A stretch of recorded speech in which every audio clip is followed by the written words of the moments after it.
Comme introduction,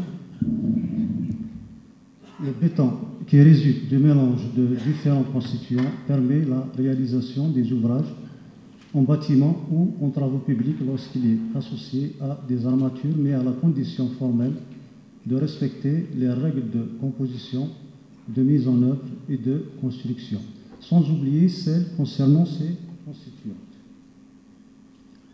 En l'occurrence, le ciment, le granulat, gravier et sable, l'eau, éventuellement les adjuvants. Bon, pour ce qui concerne le ciment, il est obtenu à partir des matériaux naturels de carrière, calcaire, argile, marne, qui doivent être concassés puis broyés afin d'obtenir un mélange homogène. Ce mélange étant cuit dans un four rotatif à une température de 1450 degrés avant d'être stocké en silo. Comme le montre ce schéma ici présent, les différentes étapes de fabrication de ciment par voie sèche, la méthode la plus usuelle dans notre pays. Donc, les matières premières, composées généralement de 80% de calcaire et 20% d'argile, vont subir un concassage, un broyage, une homogénéisation. On fait ressortir la composition chimique des principaux minéraux du cru avec un taux de chaux qui varie entre 65 et 70%, de silice entre 18 et 24, d'alumine entre 4 et 8 et d'oxyde de fer entre 1 et 6%. Après préchauffage, décarbonatation, le phénomène de clinkerisation commence avec l'apparition dans le four de 4 phases cristallines principales à environ 1450 degrés. Donc voici un tableau de taux approximatif de ces phases. À la sortie du four, un refroidissement brusque transforme le produit en clinker sous forme de granules. Le clinker est broyé très finement dans un broyeur à boulet avec d'autres ajouts, calcaire, pouzzolane, laitier de haut fourneau, gypse comme régulateur de prise, dont les pourcentages déterminent les différentes qualités de ciment. Pour plus de clarté, nous avons ici le schéma de la chaîne technologique de fabrication de ciment. Donc, de la carrière où le calcaire est extrait généralement en utilisant des explosifs, les blocs sont acheminés vers des concasseurs primaires puis secondaires pour être réduits à des tailles inférieures. Les matières premières sont ensuite broyées très finement, on obtient de la farine. Cette farine est contrôlée systématiquement pour déterminer la quantité des ajouts nécessaires et arriver à la composition chimique idéale pour la fabrication du ciment. Le mélange est déversé dans un échangeur de chaleur pour subir un début de décarbonatation à 800 degrés. La décarbonatation est achevée à l'entrée du four. La matière s'achemine vers la zone de clinkerisation à partir de 1300 degrés. Les 4 phases cristallines commencent à apparaître, en l'occurrence C3S, C2S, C4AF, C3A, avec des proportions différentes.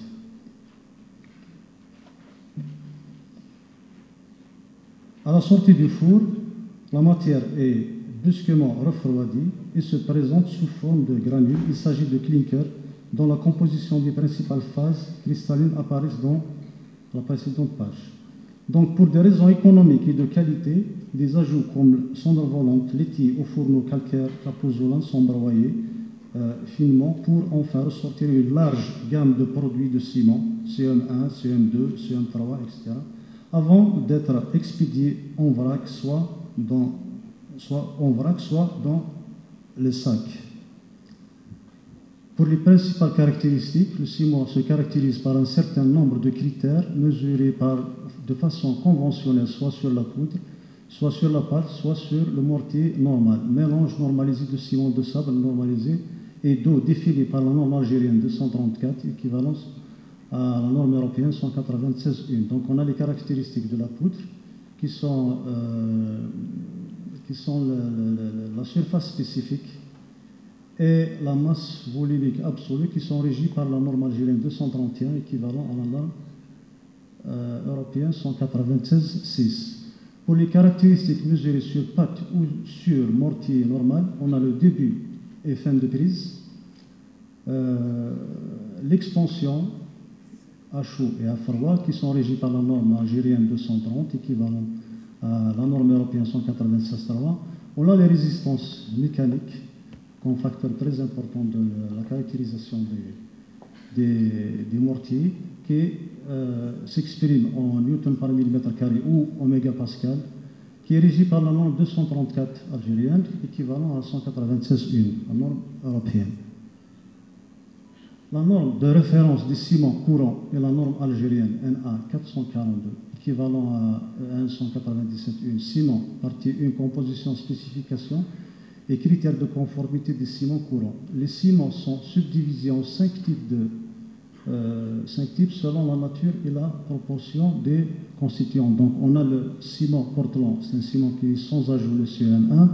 On a le ciment Portland composé, c'est un CEM2 avec des classes A et B, où A c'est le taux d'ajout qui varie entre 6 et 20%, et le B qui varie entre 21 et 35%.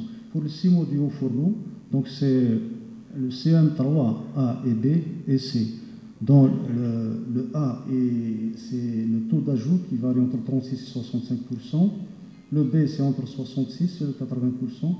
Et le C, la classe C, c'est entre 80 et 95%. On a aussi le ciment pozzolanique et le ciment composé. Pour les classes de résistance, les ciments sont répartis en 3 classes, le 32,5, 42,5 et le 52,5, définis par la valeur minimale de résistance normale de ciment à 28 jours. Donc si on prend un exemple d'un ciment de classe de résistance de 42,5, sa résistance à jeune âge doit être supérieure à 10 mégapascal ou 10 newtons par millimètre carré, et la résistance à 28 jours doit dépasser les 42,5 sans dépasser les 62,5 newtons par millimètre carré. Pour les ciments courants à caractère complémentaire normalisé, donc les ciments pour travaux dans les milieux moyennement agressifs, le prismaire, il est régi par la norme NA 5033 équivalent à NFP 15317. Ce type de ciment doit respecter certaines exigences selon les normes en vigueur. Donc on a l'alumine qui doit être inférieur à 8, le MgO inférieur à 3, le SO3 inférieur à 3, le C3A inférieur à 10 et le composé C3A plus 0,27 C3S doit être inférieur à 23 pour que ce type de ciment soit utilisé dans des travaux dans les milieux moyennement agressifs. Pour les ciments utilisés dans les milieux à haute teneur en sulfate, donc fortement agressif, qui est régi par la norme NA 443 à norme algérienne, équivalent à NFP 15319, il doit respecter les caractéristiques suivantes de perte au feu, résidus insolubles, MgO et SO3, le composé C4AF plus 2 C3A qui ne doit pas dépasser les 20%. Passons aux granulats. Bon, les granulats, comme la grande majorité des matériaux de construction, doivent être conformes à des normes. Les granulats constituent le squelette de béton. La régularité de leurs caractéristiques conditionne donc celle du béton. Les granulats pour béton font l'objet de deux principales normes de référence. Donc, on a la norme algérienne 5113 équivalente à la norme européenne 12620 et définit les catégories pour chaque caractéristique de granulat des filières utilisées dans la fabrication des bétons. Les constituants de béton peuvent être élaborés à partir de matériaux naturels, artificiels ou recyclés. Elles concernent aussi en particulier les bétons conformes à la norme algérienne 16002, équivalente à la norme européenne 206.1, les granulats entrant dans la composition des produits préfabriqués en béton et les bétons routiers. Elles spécifient les caractéristiques physiques et mécaniques et chimiques relatives à l'évaluation de la conformité des granulats et au système de maîtrise de la production. Pour les règles générales permettant d'effectuer les contrôles des granulats, on dispose de la norme algérienne NA 5113 équivalente à la norme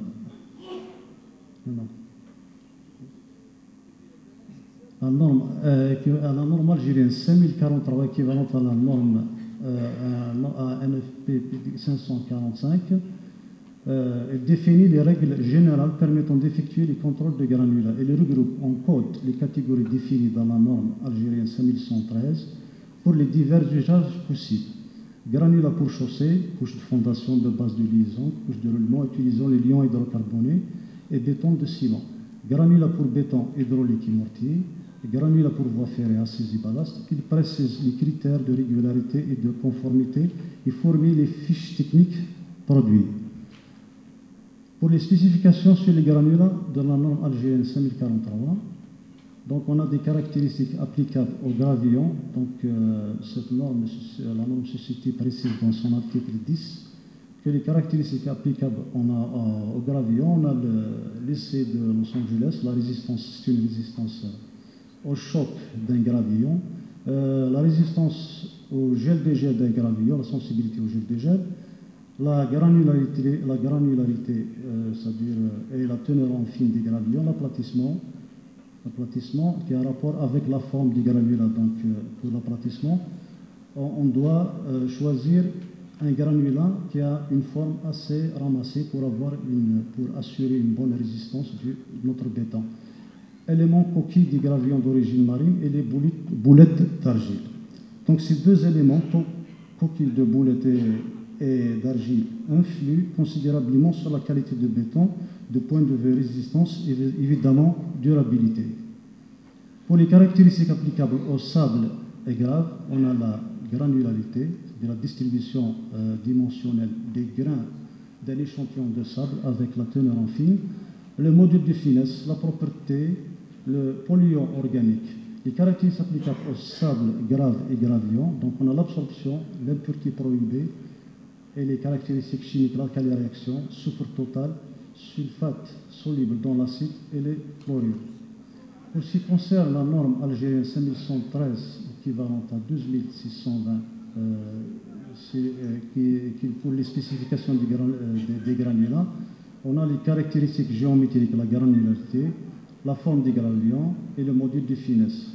Pour les caractéristiques physico-chimiques, on a les propriétés des granulats, essais d'équivalence sable et essais de bleu de méthylène. Ces deux essais sont des essais préférentiels pour caractériser un sable. Donc l'équivalence sable, c'est un essai quantitatif des impuretés existantes dans le sable.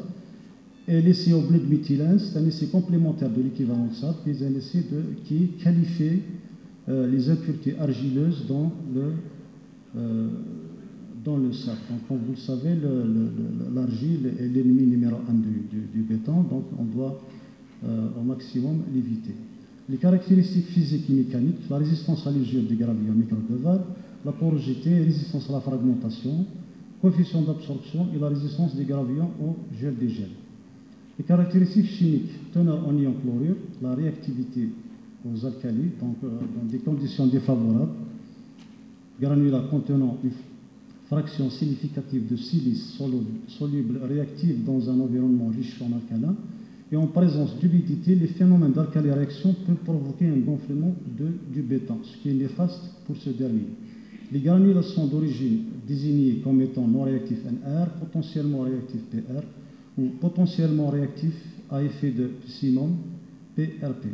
Et enfin, la teneur en soufre et en sulfate.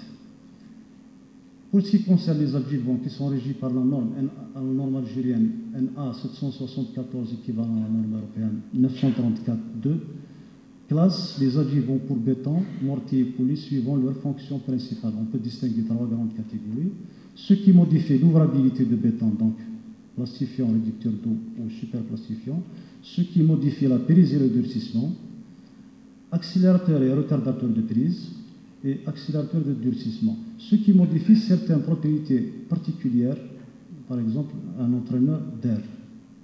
Les caractéristiques de l'eau de gâchage.